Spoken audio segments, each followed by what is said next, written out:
Hello my dear children, welcome back to English class. आज हमारा topic है the sound of music. ये chapter 2 है आपका, पार्ट 1 इसका हम करेंगे। इस चैप्टर में 2 पार्ट हैं, एक है साउंड ऑफ म्यूज़िक और दूसरा है उस्ताद बिस्मिल्लाह खान के बारे में है।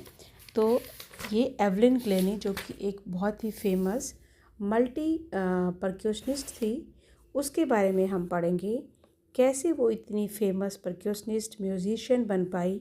वो एक डिसेबल्ड लड़की थी और जो सुन नहीं सकती थी प्रॉपरली, और फिर भी कैसे वो इतनी ज़्यादा कामयाब हो पाई। कैसे उसने हार्ड वर्क किया, उसकी डेडिकेशन, उसकी लगन, उसके दृढ़ संकल्प की वजह से वो कैसे अपनी लाइफ में बहुत कुछ अचीव कर पाई, ये हम चैप्टर में पढ़ेंगे। She was a deaf girl. वो एक बहरी लड़की थी जिसको सुनाई नहीं देता था। बचपन में ही उसको एक प्रॉब्लम हो गई थी जिसकी वजह से उसको सुनना बंद हो गया था, और फिर उसकी जब तक पता चल पाता तो काफ़ी देर हो चुकी थी। उसका इलाज भी नहीं हो पाता है। हियरिंग है वो हमेशा के लिए चली जाती है। तो कैसे वो अचीव कर पाती है अपनी लाइफ में सब कुछ, चलो इसको हम समरी में इसके पढ़ते हैं, इसको अंडरस्टैंड करते हैं कि इसमें ऐसा क्या है। The sound of music. Evelyn Glennie listens to sound without hearing it. वो आवाज़ सुनती है बिना उसको सुने हुए। उसको कैसे आवाज़ सुनाई देती है जब वो सुन नहीं सकती। Evelyn Glennie is a multi percussionist. Evelyn Glennie एक मल्टी परक्यूशनिस्ट है, एक म्यूजिशियन है। तरह तरह के म्यूज़िक इंस्ट्रूमेंट्स को वो बजाती है। उसने कैसे महारत हासिल कर रखी है इस चीज़ में। She can play about 1000 instruments. वो हर 1000 इंस्ट्रूमेंट्स के आसपास जो है प्ले कर सकती है। She listens to sound without hearing it. और वो आवाज़ सुन सकती है बिना आवाज़ को सुने हुए। She fought against a physical disability. उसकी जो फिज़िकल डिसेबिलिटी है, जो उसकी विकलांगता है, जो ऊपर वाले ने उसके अंदर ये कमी रखी है ना सुनने की, तो वो कैसे जो है ना सुनने वाली जो उसके अंदर डिसेबिलिटी है, वो कैसे उसके बावजूद उसको ओवरकम कर पाती है। Became a source of inspiration for thousand of disabled persons.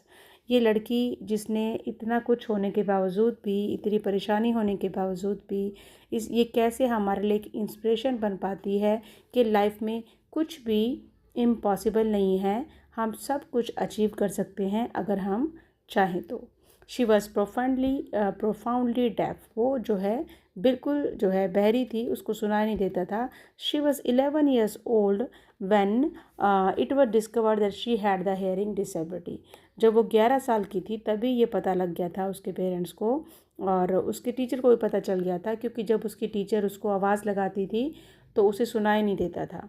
और बचपन में क्या होता है, बच्चों को अगर कोई प्रॉब्लम होती है तो वो ना तो माँ बाप को जल्दी से बताते हैं और दोस्तों से भी छुपाते हैं ताकि उसका कोई मजाक ना उड़ाए, और टीचर्स को भी नहीं बताते। तो ये जब उसकी मम्मी ने नोटिस करा, जब वो 8 साल की थी, कि वो उसको आवाज़ लगाती थी तो वो रिप्लाई नहीं करती थी, तो तब उसको पता चला कि इसको कुछ प्रॉब्लम है। And she wanted to pursue her career in music. वो म्यूज़िक में अपना नाम कमाना चाहती थी, कामयाब होना चाहती थी म्यूज़िक में, लेकिन वो डिसेबल थी इस चीज़ के लिए, सुनने में उसको प्रॉब्लम थी। उसके टीचर्स ने भी उसको काफ़ी डिस्करेज किया। उन्होंने कहा कि तुम नहीं कर पाओगी, तुम तो जो है डिसेबल हो, तुम सुन नहीं सकती हो। लेकिन उसकी लाइफ में एक रॉन फॉब्स नाम का आदमी आता है, जो उसकी काफ़ी हेल्प करता है। Who recognised her potential. जिसको उसकी पोटेंशियल के बारे में, उसकी क्षमता के बारे में एहसास होता है और वो उसको बहुत सपोर्ट करता है और उसको एडवाइस देता है कि तुम जो है सुन नहीं सकती, लेकिन तुम म्यूज़िक को किसी दूसरे अपने बाकी सेंसेस के थ्रू सुनने की कोशिश करो। और जल्दी ही वो उसे पता चल जाता है कि वो म्यूज़िक को सुन सकती है विदाउट हियरिंग इवन। पहले तो वो वाइब्रेशन जो होती थी, जब ड्रम की वाइब्रेशंस होती थी, उनको अपने अपर बॉडी पार्ट से सुनती थी। वेस्ट से जो उसका अपर बॉडी पार्ट होता था उससे सुनती थी, और उसके बाद में drum from the waist up and the lower drum from the waist down. और जो जो हल्के ड्रम की आवाज़ जो होती थी उसको अपना डाउन पार्ट से सुनती थी। और बाद में उसको रियलाइज़ हुआ कि that she could feel the vibration in every part of her body. उसको एहसास हुआ कि वो बिल्कुल वाइब्रेशंस को फील कर सकती है अपने बॉडी पार्ट्स के through. And then these tingled in her skin, और म्यूज़िक उसकी स्किन में टिंगल करता था, उस सेंसेशन करता था, उसको फील होता था, उसकी चीक बोन्स में फील होता था, उसको उसके बालों में भी जो है म्यूज़िक की आवाज़ सुनाई देती थी। तो she learn to open her body and mind, उसने सीख लिया था अपने दिमाग को, अपने बॉडी से उसको म्यूज़िक को सुनना और वाइब्रेशंस को फील करना, और उसके बाद उसने फिर पीछे मुड़कर नहीं देखा। She joined the prestigious royal Academy of music, उसने एक बहुत ही फेमस जाने मानी royal Academy of music join करी। बहुत फेमस रॉयल अकेडमी है म्यूज़िक की, उसको ज्वाइन किया और वहाँ पर उसने हाईएस्ट मार्क लिए हिस्ट्री में, मतलब in the history of academy, पूरी अकेडमी में उससे ज़्यादा हाईएस्ट मार्क्स किसी ने स्कोर नहीं किए थे। And she worked hard with strong determination, बहुत ही मेहनत लगन के साथ उसने काम किया, मेहनत करी। And she got right to the top, और वो फिर जो है टॉप पर पहुंच गई। 1991 में she was presented with the Royal Philharmonic Society prestigious soloist of the year award, उसको यह अवार्ड मिला जिसका नाम था Royal Philharmonic Society's prestigious soloist award.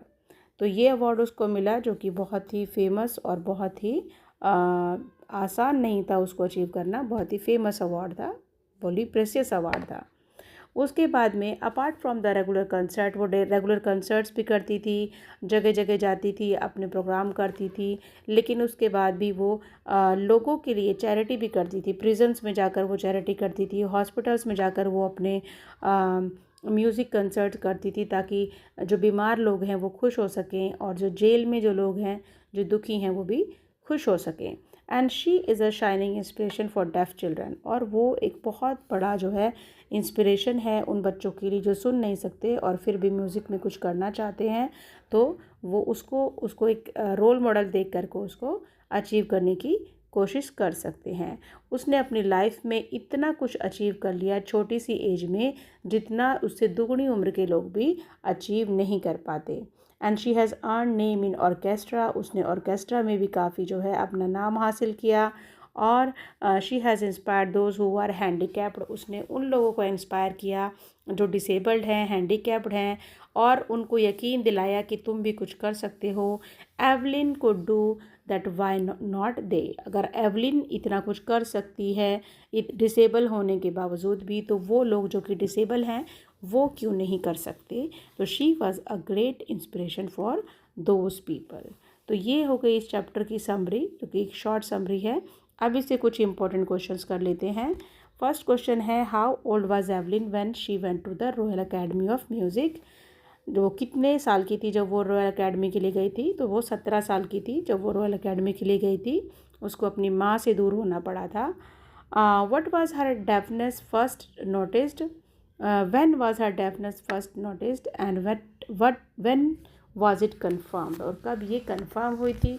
तो एवलिन जब उसकी जो बहरापन नोटिस किया गया था वो जब वो 8 साल की थी तब नोटिस किया गया था, और जब वो 11 साल की थी तो ये कन्फर्म हो गया था। ये इंपॉर्टेंट क्वेश्चन है, क्वेश्चन 2 कई बार पूछा जाता है, ये इंपॉर्टेंट क्वेश्चन है। अच्छा, who help her to continue with music, किसने उसकी मदद करी म्यूज़िक को कंटिन्यू करने में। तो ये अपना परक्यूशनिस्ट रॉन फॉब्स, मैंने आपको नाम बताया था, उसने इसकी हेल्प करी थी।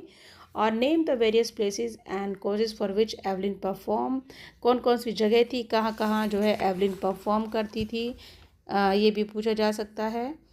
अगला क्वेश्चन है कि when and how was Evelyn hearing problem noticed, कब और कैसे नोटिस की गई उसकी hearing problem. When was Evelyn's deafness confirmed, ये दोनों ही क्वेश्चन हम पहले भी डिस्कस कर चुके हैं। उसके बाद है what kind of recognition did Evelyn get at the Royal Academy of Music, why did Evelyn see man with bushy beards give me trouble, ये इम्पोर्टेंट हो सकता है क्वेश्चन कि क्यों बोलती थी ऐसे कि जिनकी जो आदमियों की जो है बहुत बड़ी बड़ी दाढ़ियाँ होती है वो मुझे ट्रबल करते हैं। Evelyn could understand what others were saying, क्योंकि ऐसा इसलिए बोलती थी कि जिस आदमी के मुंह पे दाढ़ी होती है तो वो उसके लिप्स को नहीं देख पाती थी, वो लोगों के लिप्स को मूव होते हुए देखती थी, उसी से वो समझ पाती थी कि सामने वाला क्या बोल रहा है, इसीलिए ऐसा उसको लगता था। और इसके अलावा क्वेश्चन हो सकता है, how did Evelyn inspire deaf children, And what did James Blake say about Evelyn's music? And what did Evelyn want to do? And how did her teachers react to that? And who helped her? So that's it for today. These are few questions which are important in this chapter, and it was a short summary of this chapter. I hope you have understood. Bye for now and have a nice day.